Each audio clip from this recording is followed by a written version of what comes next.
ओम शांति। आज 2 जुलाई 2022 के साकार मधुर महावाक्य हैं। आज की मधुर मुरली में बाबा बच्चों को याद दिला रहे हैं, मीठे बच्चे अब वापस घर जाना है।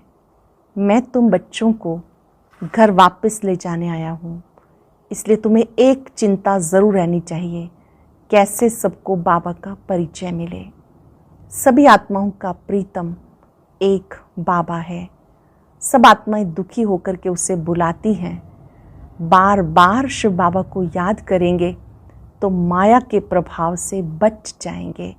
सिवाय याद के माया से बच नहीं सकते।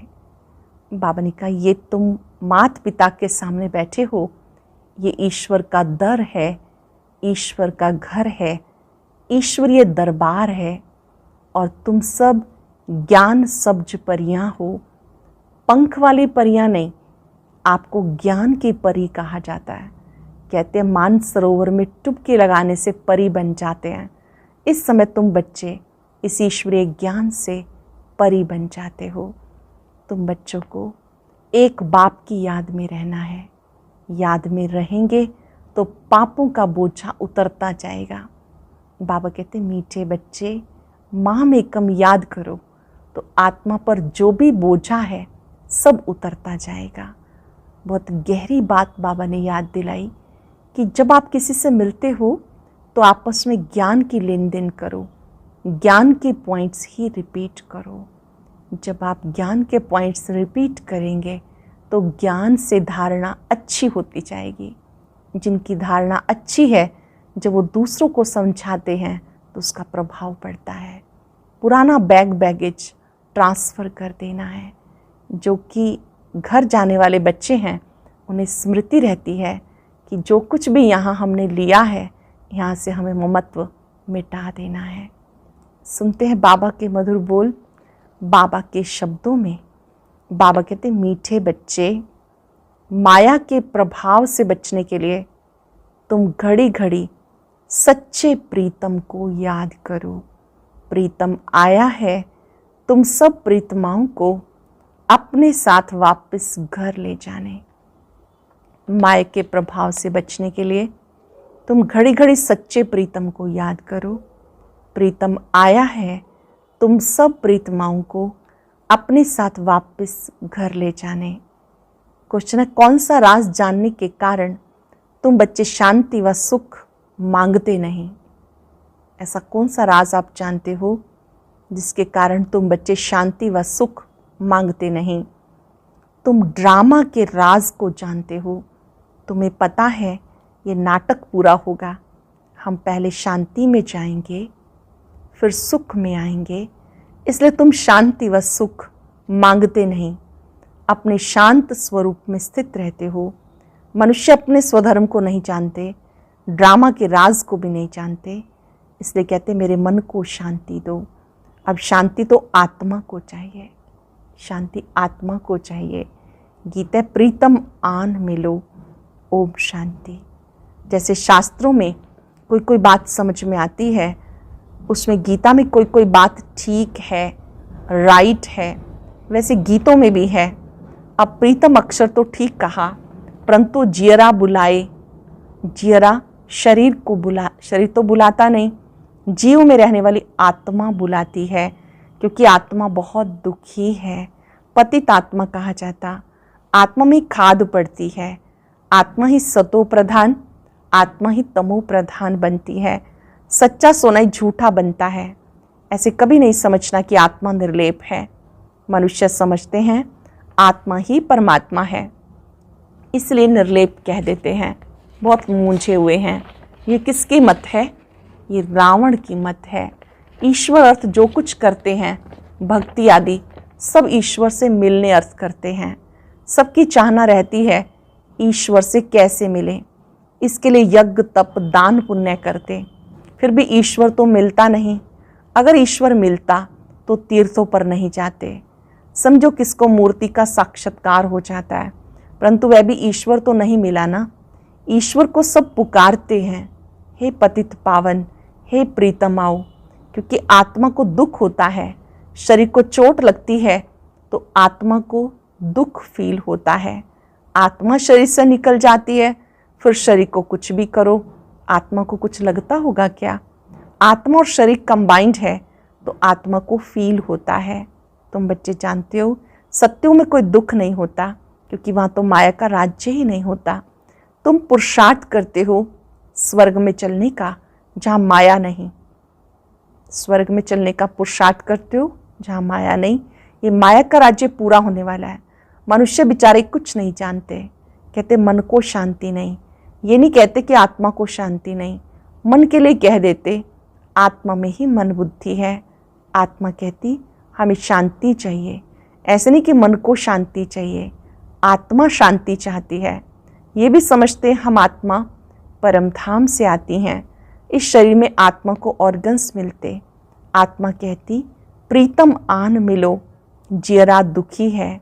अब जीव और मन में कितना फर्क है। मन और बुद्धि आत्मा की शक्तियां हैं और ये शरीर ऑर्गन्स हैं। इन बातों को और कोई नहीं जानते। वास्तव में आत्मा का नाम लेना चाहिए। शांति आत्मा को चाहिए। आत्मा ऑर्गन्स द्वारा विकर्मों पर जीत पा रही है। ऐसे नहीं कि मन पे जीत पा रही है, नहीं, माया पर जीत पाते हैं परम पिता परमात्मा की श्रीमत से। माया पर जीत पाते हैं परमात्मा की श्रीमत से। बाकी मन को शांति चाहिए ये कहना भी रॉन्ग है। ऐसे नहीं कि मन को सुख चाहिए। आत्मा शांति मांगती है क्योंकि उनको अपना शांति धाम याद आता है। अब तुम बच्चे आत्मा और परमात्मा के भेद को जान गए हो। बाबा कहते हे प्रीतमाएं, अपने प्रीतम को घड़ी घड़ी याद करते रहो।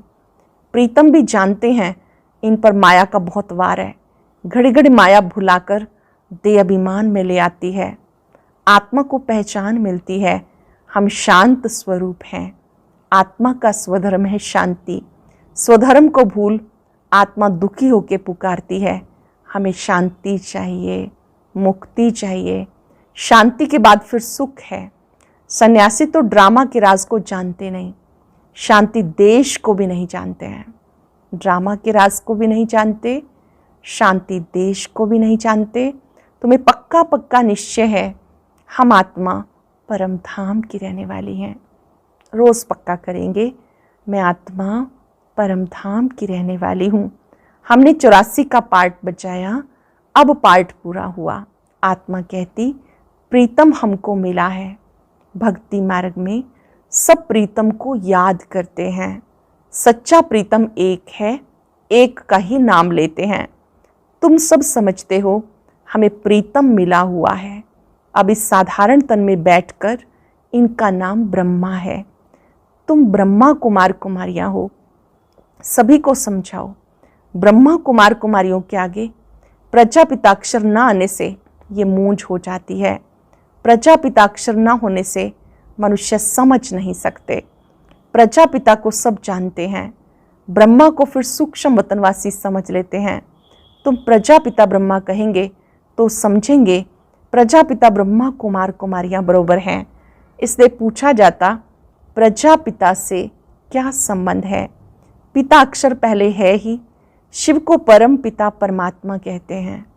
अब तुम जान गए हो, एक है पारलौकिक पिता, दूसरा है प्रजापिता ब्रह्मा। लौकिक बाप को तो जानते ही हैं। तुमने तीनों पिताओं को अब समझा, और कोई दुनिया में नहीं जानते। सत्युग में भी पारलौकिक बाप को नहीं जानते। उनको एक पिता होता है। सत्युग में एक पिता होता है। अब इस संगम पर तुम्हारे 3 पिता हैं। तीनों ही पिताएं संगम पर हो सकते हैं, फिर कभी हो नहीं सकते। एक है ऊंच से ऊंच बाप जिससे वर्षा मिलता है। दूसरा बच्चा ब्रह्मा जिससे बच्चों को अडॉप्ट करता हूँ। ब्रह्मा मुखवंशावली गाए हुए हैं। वह ब्राह्मण लोग सिर्फ कहते हैं हम ब्रह्मा की औलाद हैं, परंतु ऐसा नहीं समझते कि हम ब्रह्मा की मुखवंशावली हैं। वो तो कुख वंशावली हैं। मुखवंशावली सिर्फ इसी समय होते हैं। शिव के लिए मुखवंशावली नहीं कहेंगे, उनको सब फादर मानते हैं। 3 पिताएं हैं, शिव बाबा की और प्रजापिता ब्रह्मा की सब संतान हैं। लौकिक में तो हैं ही, तो ये पक्का याद करना चाहिए। फिर समझाया जाता परम पिता परमात्मा का कोई बाप टीचर नहीं, ये भी उस बाप को याद करते हैं। ब्रह्मा भी शिव बाबा को याद करते हैं। वही परम पिता हैं, परम शिक्षक हैं, रोज शिक्षा दे रहे हैं भिन्न भिन्न प्रकार की। जानते हो प्रीतम हम प्रीतमाओं को बैठ समझाते, वही पतित पावन है, हमको ले जाने के लिए आए हैं, दुख से छुड़ाते हैं। जानते हो ये दुख की नगरी बदल कर सुख की हो जाएगी।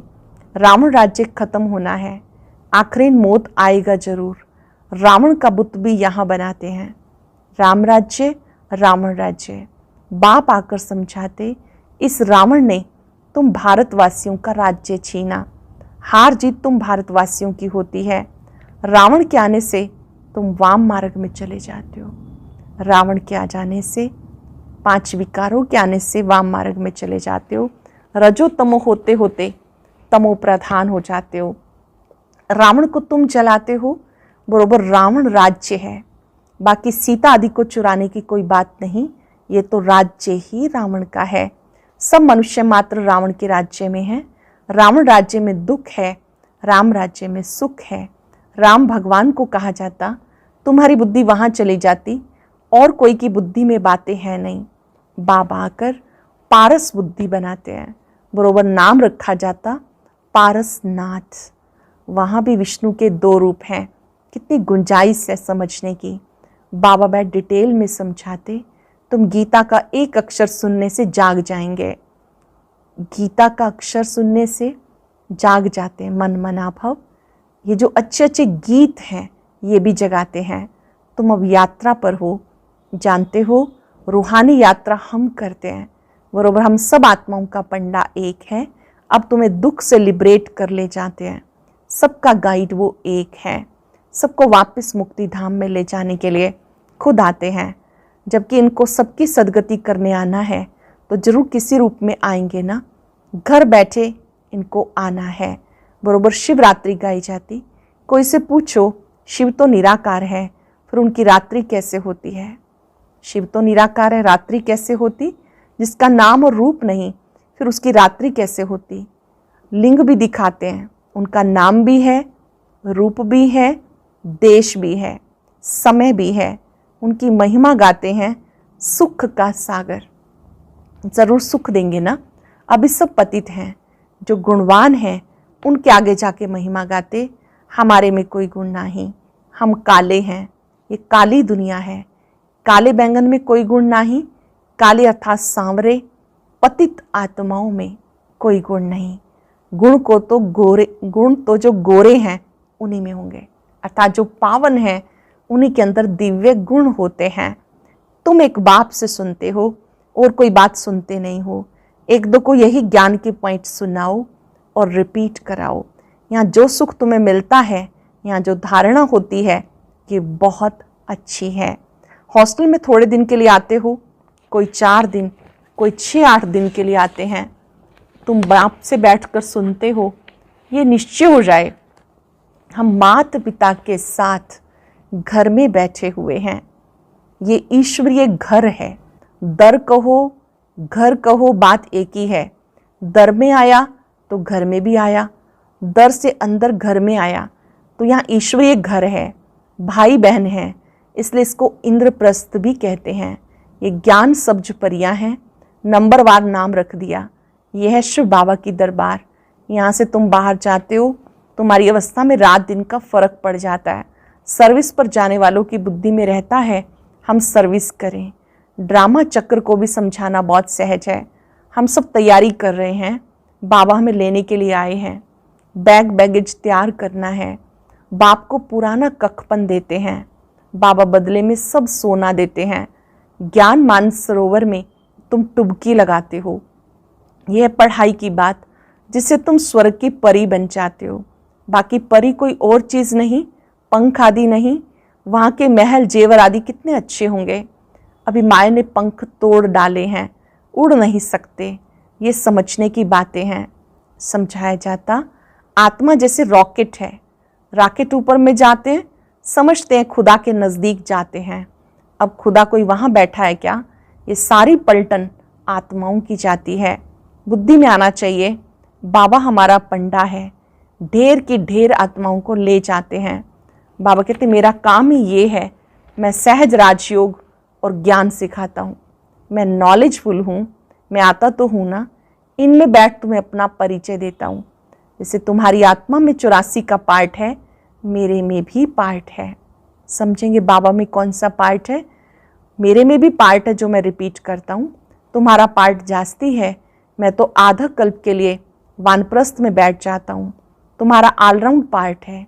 कहते भगवान को प्रेरणा आई नई सृष्टि रचने की। बाबा कहते मेरा पार्ट है, तभी मैं साधारण तन में आके तुम्हें राजयोग सिखाता हूँ।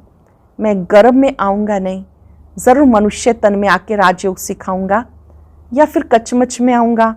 मैं पतित को पावन कैसे बनाता हूँ ये तुम जानते हो। शिक्षा बैठ देता हूँ। परम पिता परमात्मा आकर सहज राजयोग ज्ञान सिखाकर विश्व का मालिक बनाते हैं। इनको जादूगर भी कहते, क्योंकि नर्क को स्वर्ग बना देते। तुम्हें सारा राज अच्छी रीति समझाते रहते। सृष्टि का विनाश कैसे होगा, ये आपस में कैसे लड़ेंगे, रक्त की नदियाँ कैसे बहेंगी, फिर दूध घी की बहेंगी, ये बाबा बैठ समझाते। पांडव कभी लड़ते हैं क्या? बाबा कहते देह अभिमान छोड़ देही अभिमानी बनो, माम एकम याद करो तो अंत मते सुगति हो जाएगी। तत्व योगी समझते हैं हम ब्रह्म में लीन हो जाएंगे, परंतु ब्रह्म में लीन अथवा ज्योति में कोई समाते नहीं। बाबा कहते मन मना भव, सिर पर बोझा बहुत है, याद से ही विकर्म विनाश होंगे, नहीं तो धर्मराज द्वारा बहुत सजाएं खानी पड़ेंगी। हमें तो बस शिव बाबा की याद में रहना है। अगर बहुत समय से याद नहीं करेंगे तो पिछाड़ी में वो अवस्था नहीं रहेगी। सरल शब्दों में बहुत काल का अभ्यास चाहिए, तब अंत में बाबा की याद रहेगी। बहुत सन्यासी लोग भी ऐसे बैठे बैठे जाते हैं। भक्तों की महिमा भी कोई कम नहीं, फिर भी पुनर्जन्म सबको लेना ही है। बाबा कहते हैं सब आत्माओं को मैं ले जाऊंगा। रात दिन ये चिंता रहे कैसे सबको बाप का परिचय दिया जाए। चिंता कौन सी रहे? कैसे सबको बाप का परिचय दिया जाए। अच्छा, मीठे मीठे सिक्के लदे बच्चों प्रति माता पिता बाप दादा का याद प्यार गुड मॉर्निंग। रूहानी बाप की रूहानी बच्चों को नमस्ते। रूहानी बच्चों की रूहानी बाप दादा को नमस्ते, गुड मॉर्निंग, शुक्रिया बाबा, शुक्रिया। धारणा के लिए सार। पहली पॉइंट है, एक बाप से ही सुनना है और कोई से कोई बात नहीं सुननी। ज्ञान ही मुख से रिपीट करना और कराना है। बाबा के साथ वापस जाना है, इसलिए पुराना कखपन दे, बैग बैगेज ट्रांसफ़र कर देना। सबको बाबा का परिचय मिल जाए, इस एक चिंता में रहना है। सभी को बाबा का परिचय मिल जाए, इस एक चिंता में रहना है। वरदान है सदा सर्व प्राप्तियों की स्मृति द्वारा मांगने के संस्कारों से मुक्त रहने वाले संपन्न व भरपूर भव। सदा सर्व प्राप्तियों की स्मृति द्वारा मांगने के संस्कारों से मुक्त रहने वाले संपन्न व भरपूर भव। एक भरपूरता बाहर की होती है, स्थूल वस्तुओं से, स्थूल साधनों से भरपूर, लेकिन दूसरी होती है मन की भरपूरता। जो मन से भरपूर रहता है, उसके पास स्थूल वस्तु या साधन नहीं भी हो, फिर भी मन भरपूर होने के कारण वो कभी अपने में कमी महसूस नहीं करेंगे। वो सदा गीत गाते रहेंगे, सब कुछ पा लिया। उनमें मांगने के संस्कार अंश मात्र भी नहीं होंगे। सब कुछ पा लिया, मांगने के संस्कार अंश मात्र भी नहीं होंगे। स्लोगन है पवित्रता ऐसी अग्नि है जिसमें सब बुराइयां जल के भस्म हो जाती हैं। पवित्रता ऐसी अग्नि है जिसमें सब बुराइयां जलकर भस्म हो जाती हैं। आज अभ्यास करेंगे, मैं सर्व प्राप्ति संपन्न भरपूर आत्मा हूँ। बाबा ने मुझे स्थूल और सूक्ष्म दोनों रीति से भरपूर किया है। मैं आत्मा सर्व प्राप्तियों से संपन्न हूँ।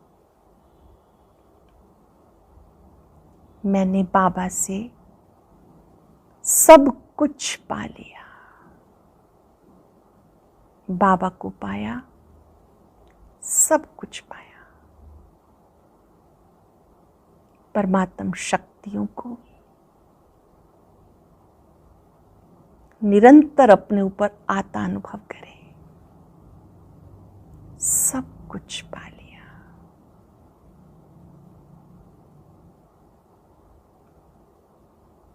शुक्रिया बाबा, शुक्रिया।